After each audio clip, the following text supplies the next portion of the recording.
ఆరో ప్లాంట్ పెట్టి ఆ ఆరో ప్లాంట్ కనీసం ఫిల్టర్లు మార్చాలన్న పరిస్థితి కూడా లేని పరిస్థితిలో చంద్రబాబు నాయుడు గారు ఉన్నారు అని అంటే, ఆరో ప్లాంట్ ఉండి కూడా ఆ నీళ్లు కూడా కనీసం శుద్ధ నీళ్లు కూడా ఇవ్వలేని పరిస్థితిలో చంద్రబాబు నాయుడు గారు లేరు అని అంటే ఎంత దారుణమైన పరిస్థితిలో ఉన్నారో ఆలోచన చేయమని అడుగుతా ఉన్నాం.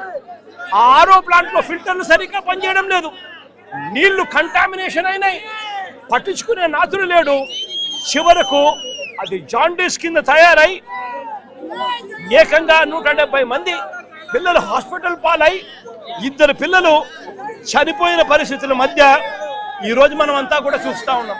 ఇంకా బాధాకరమైన విషయం ఏమిటో తెలుసా, ఇక్కడెక్కడా కూడా మంచి హాస్పిటల్ లేక 200 కిలోమీటర్లు కేజీహెచ్కు తీసుకొని పోవాల్సిన పరిస్థితి, అంటే విశాఖపట్నం తీసుకొని పోవాల్సిన పరిస్థితిలో ఉత్తరాంధ్ర ఉన్నా కూడా ఈ పెద్ద మనిషి చంద్రబాబు నాయుడు గారికి కనీసం ఇలాంటి హాస్పిటల్ కట్టాలి, టీచింగ్ హాస్పిటల్ తీసుకొని రావాలి, మంచి చేయాలి, పేదలకు మంచి జరగాలి అని కనీసం సెన్స్ కూడా లేని పరిస్థితిలో చంద్రబాబు నాయుడు గారు ఉన్నారు. దారిలో వచ్చేటప్పుడు విశాఖపట్నం స్టీల్ ప్లాంట్ వాళ్ళు కలిశారు. ఆశ్చర్యం కలిగించే విషయాలు. ఇదే పెద్ద మనిషి చంద్రబాబు నాయుడు గారు విశాఖను కాపాడుతాను, ఉక్కును కాపాడుతాను అని చెప్పి ఎన్నికలకు ముందు చెప్పాడు. చివరికి చూస్తే చంద్రబాబు నాయుడు గారు ముఖ్యమంత్రి అయిన తర్వాత విశాఖ ఉక్కులో 32 డివిజన్లు ప్రైవేటీకరణ దిశగా అడుగులు వేస్తూ ఇవాళ గవర్నమెంట్ రంగం నుంచి తీసేసి ప్రైవేట్ రంగానికి అప్పచెప్పడం జరిగింది. చంద్రబాబు నాయుడు గారు వచ్చాక 5,000 మంది కాంట్రాక్ట్ ఎంప్లాయీస్ ని తీసేశారు. చంద్రబాబు నాయుడు గారు వచ్చాక 2,000 మందికి విఆర్ఎస్ ఇచ్చారు. చంద్రబాబు నాయుడు గారు వచ్చాక 3.5 మాసాలుగా జీతాలు పెండింగ్ లో ఉన్నాయి. చంద్రబాబు నాయుడు గారు వచ్చాక కార్మికులకు ఇచ్చే అలవెన్సులు, బోనస్లు తీసేశారు.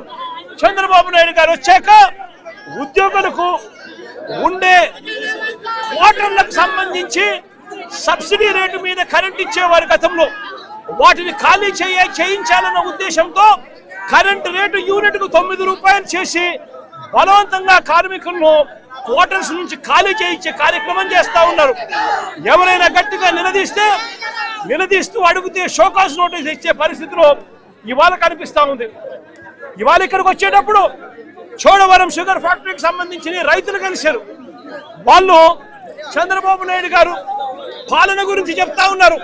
2014 నుంచి 2019 మధ్య చంద్రబాబు నాయుడు గారు అప్పట్లో ఏ రకంగా చోడవరం ప్రాజెక్టును కూనీ చేసే కార్యక్రమం చేస్తే, తర్వాత వైఎస్ఆర్సీపీ ప్రభుత్వం వచ్చిన తర్వాత చోడవరం ప్రాంతానికి మంచి చేస్తూ, రైతులకు మంచి చేస్తూ 89 కోట్ల రూపాయలు వైఎస్ఆర్సీపీ ప్రభుత్వం ఇచ్చి అప్పట్లో ఆదుకుంది.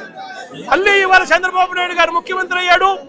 అయిన తర్వాత మరో 35 కోట్ల రూపాయలు మళ్ళీ ఈ సంవత్సరానికి సంబంధించి కనీసం రైతులకు, ఉద్యోగులకు ఇవ్వాల్సిన జీతాలు కానీ, బకాయిలు కానీ, కనీసం రైతులకు క్రషింగ్ పంటకు సంబంధించిన అమౌంట్ కానీ ఇవ్వకుండా 35 కోట్ల రూపాయలు బకాయిలు పెట్టాడు. 24,000 మంది రైతు కుటుంబాలు పొట్టగొడతా ఉన్నారు. రైతులు ఇవాళ ఆక్రమణ చేస్తూ నాకు కనబడి వినతి పత్రం ఇచ్చే కార్యక్రమం చేస్తా ఉన్నారు. మరో పక్కనే బల్క్ డ్రగ్ పేరిట ఉద్దేశపూర్వకంగా అల్లకొల్లోలం సృష్టిస్తా ఉన్నారు. నక్కపల్లిలో ఇప్పటికే 4,500 ఎకరాలు ప్రభుత్వ భూమి ఉంది. ఆ ప్రభుత్వ భూమిని ఇంకా ఉపయోగించుకునే అవకాశం ఉన్నప్పటికీ కూడా దాన్ని పక్కన పెట్టి మళ్ళీ రాజయ్యపేటలో భూముల కోసం మళ్ళీ చంద్రబాబు నాయుడు గారు నోటిఫికేషన్ ఇచ్చారు. మత్స్యకారులు 10 మత్స్యకార గ్రామాలకు సంబంధించిన వాళ్ళు ఆందోళన చేస్తా ఉన్నారు.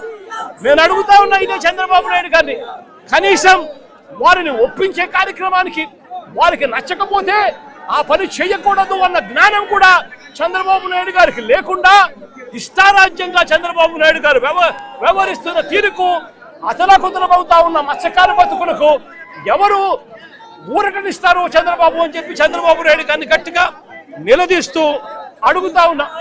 మొన్ననే విశాఖపట్నంలో 4,500 షాపులు, చిన్న షాపులను చంద్రబాబు నాయుడు గారి దగ్గర నుండి తొలగించే కార్యక్రమం చేశారు.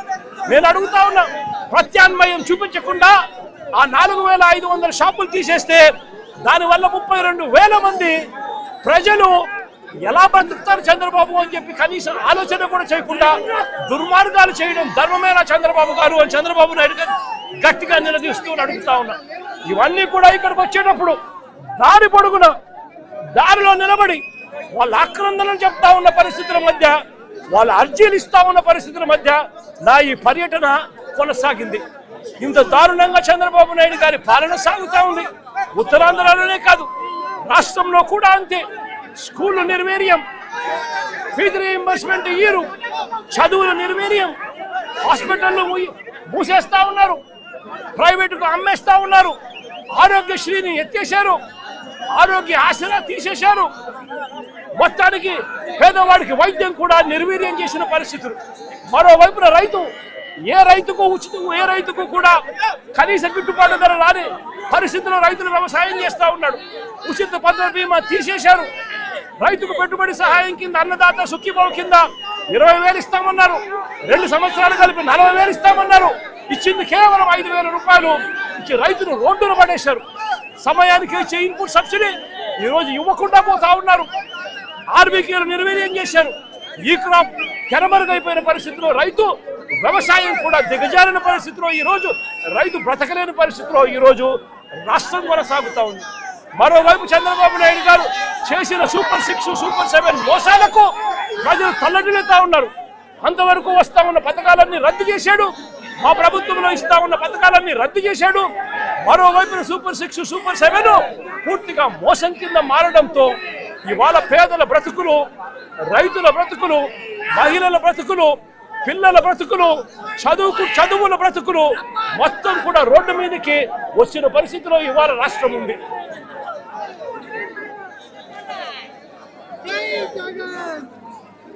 అయ్యా చంద్రబాబు, ఇప్పటికైనా బుద్ధి జ్ఞానం ఏదైనా ఉంటే మనిషి అనే వానికి మార్పు అనేది చాలా అవసరం. బుద్ధి జ్ఞానం ఉంటే మార్పు తెచ్చుకో, ప్రజలకు తోడుగా ఉండి మంచి పేరు తెచ్చుకునే కార్యక్రమం చేసుకో, లేకపోతే చరిత్రహీనులుగా మిగిలిపోతావు చంద్రబాబు అని చెప్పి చంద్రబాబు గట్టిగా వార్నింగ్ ఇస్తా ఉన్నా ఈ సందర్భంగా.